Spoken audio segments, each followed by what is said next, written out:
નમસ્કાર મિત્રો, તારીખ છે 1 ઓગસ્ટ 2026 ને વાર છે આજે શનિવાર।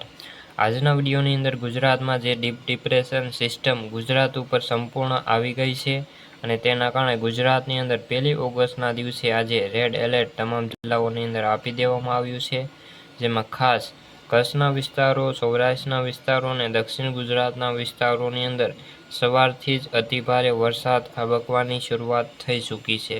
ખાસ કરીને વાત કરી લઈએ તો સૌપ્રથમ સૌરાષ્ટ્રના તમામ જિલ્લાઓની અંદર અતિભારે વરસાદ પડવાની શક્યતાઓ છે, જેમાં જામનગર, ભાવનગર, સુરેન્દ્રનગર, ભાવનગર, અમરેલી, રાજકોટ, જૂનાગઢ, વેરાવળના વિસ્તારો, પોરબંદર, દ્વારકા તમામ વિસ્તારોની અંદર વરસાદની ગતિવિધિ અતિભારે વરસાદ જોવા મળવાનો છે। 10થી લઈને 15 ઇંચ જેટલો વરસાદ આ વિસ્તારોની અંદર ખાબકે તેવી હાલ તો શક્યતાઓ છે અને ખાસ કરીને આ સિસ્ટમ સૌરાષ્ટ્રથી લઈને દક્ષિણ ગુજરાતના વિસ્તારો સુધી જોડાયેલી છે અને ખાસ કરી લઈએ તો દક્ષિણ ગુજરાતના સુરત, વલસાડ, તાપી, નવસારી, ડાંગ આ જિલ્લાઓની અંદર ભારેથી અતિભારે વરસાદ જોવા મળવાનો છે, જે ભરૂચના વિસ્તારો છે।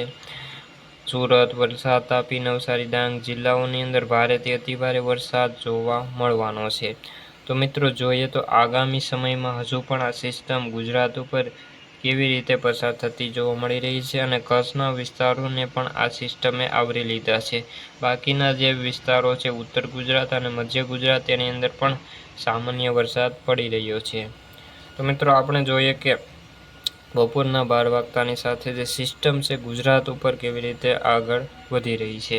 તો મિત્રો જોઈ શકો છો સિસ્ટમ ધીરે ધીરે હવે સંપૂર્ણ રીતે ઓલ ગુજરાતને આવરી લેતી હોય તેવું આપણે આ જોઈ શકો છો। સેટેલાઇટ મુજબ સિસ્ટમ સંપૂર્ણ રીતે વિખાતી નથી। ખાસ કરીને આજે જે સૌરાષ્ટ્રના વિસ્તારો છે તેની અંદર અતિભારે વરસાદ પડી શકે છે।